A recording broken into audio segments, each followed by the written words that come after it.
going to be going over how to get from seeing the customer's bill into closing the deal. So by following this structure, straight after you've quoted will lead to a smoother close. Now, as we already know, getting the bill is one of the biggest hurdles in regards to closing the deal, because as we know, once we get the bill, it tells us a lot of information. But once we have the bill, the job still needs to be done. It's not going to close itself. So step number one is that once we've let them know that, look, anyone can say that they're cheaper, and we've added the sheep factor of all their neighbours have been grabbing their bills to literally see how much of a saving can be made, we're going to ask the customer a killer question. This is step one. Do you get your bills by paper or phone? There's two reasons why we ask them a closed question. And it's because regardless of which one the customer picks, we've got somewhere to go to.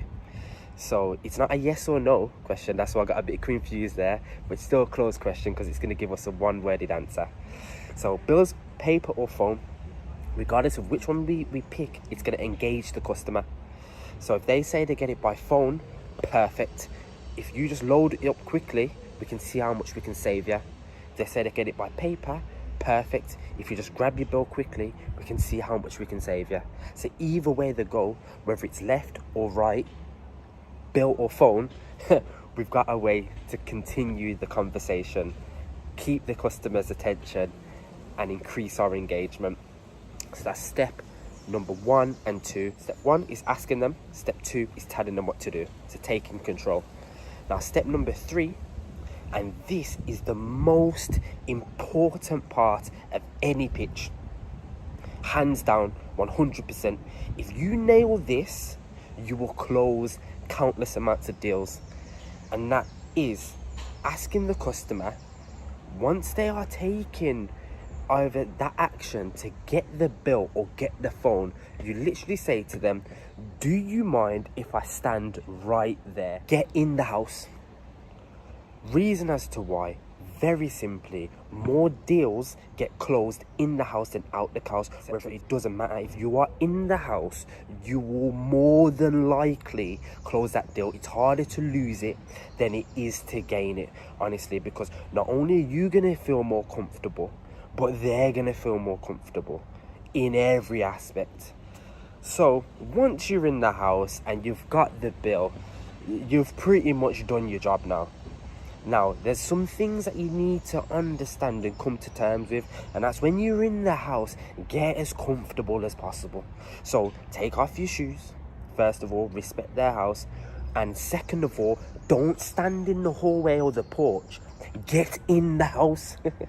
You want to be in the living room, and the reason why you want to be in the living room is because you want to be sat down, you want to be having a glass of water or a cup of coffee, whatever tickles your fancy, and you want to get as comfortable as possible, because if they make you a drink, they feel like you're their friend. And not only that, you can just take it easy, put your iPad down, have a little chit chat and get it done. Now you've viewed the bill, you see that we can save in the money, then you hit them with another killer line. I hate to ask you such a silly question, but you would rather pay less, wouldn't you? It's a rhetorical question. Get them to answer it. Once they have, they've closed themselves. Then it's the pre-close. And the pre-close is, look, it's a 2-year deal, no contract, and we do it all for you. Reason why the pre-close was created was to preempt the negatives. If we go in firing from the hip straight away, it's all good, we're saving the money, but we try and close them, most customers won't say yes straight away. But if you can preempt the negative, it's harder for them to say no, because the negative has already been covered. So how have we covered these negatives? So the 2-year deal tells them it's exclusive, can't do it online. Sorry, Mr. Customer or Mrs. Customer, you can't give me the online excuse now. No contract means you're not tied in, you're in control. So sorry, Mr. Customer or Mrs. Customer, there's no need for you to think about it. And then third of all, we do it all for you. So sorry, Mr. Customer, sorry, Mrs. Customer, there's no hassle involved, i.e. there is nothing for you to worry about. Then it's the killer line It's the assumptive close, and the reason why we go with the assumptive close, because as a salesman, we are selling the best products on the market. Why would we need to ask the customer if it sounds good? No. We know it sounds good, so we hit them with, all we take is your name, number, and email. When do you pay your direct debit? Another preemptive and negative. When do you pay your direct debit? Because when they give you the answer, you hit them, we keep it the same, you fill out the form.